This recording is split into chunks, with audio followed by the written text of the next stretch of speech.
Hello everyone, and welcome to today's discussion about one of Turkey's most talked about series.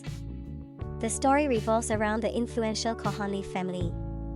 Halis Aga, portrayed by Çetin Tekinder, is the patriarch who built a large jewelry empire from scratch.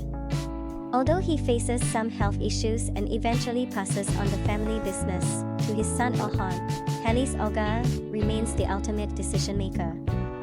Ferit, played by Mert Ramazan Demir, is Halis Aga''s grandson. After earning his degree from a university in the USA, a move his family arranged as a form of punishment, Ferit returns to Istanbul and continues living a carefree, reckless lifestyle. Unlike his obedient brother Ferit and his more responsible father Orhan, Emre Altuğ, Ferit is determined to live life on his own terms.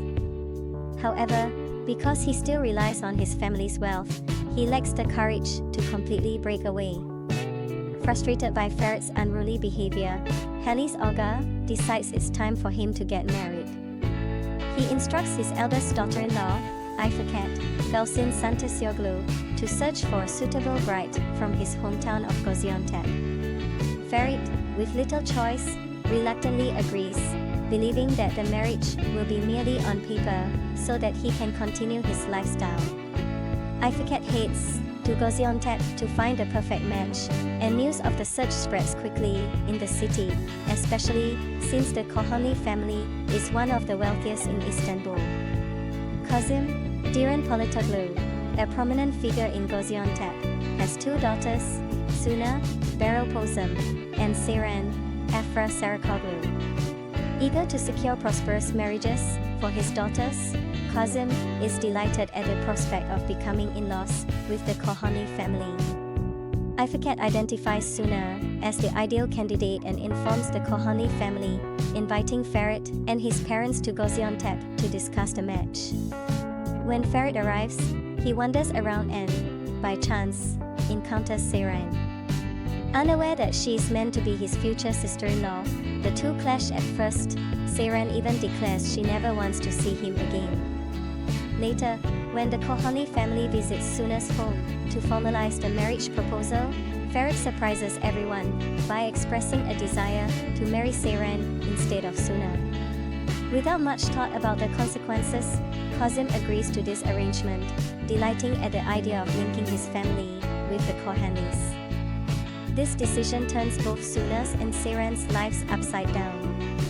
Suna, as the elder daughter, faces societal pressure in their conservative hometown if she fails to marry before her younger sister. Meanwhile, Seren, who is determined to continue her education, has no desire to be wed. Yet, Kazım's approval of Seren's marriage to Ferit leaves little room for change. The series, titled Golden Boy, Yoli Kepkini, follows Seren, a young woman forced into marriage with the charming yet womanizing Ferit. It raises questions: can Ferit maintain his freewheeling lifestyle after tying the knot? Will Seren be able to pursue her education while adapting to life with the Kohanli family? How will the relationships within the family evolve, and what will become of Suna, who now faces an uncertain future? And what about Ferit's relationship with Pelin? Can that survive his new marital obligations? Along the way, the story weaves in additional intrigues, including the prospects of new beginnings for other family members and the lingering desire for revenge from Suna over her lost future. Thank you for watching, and see you next time.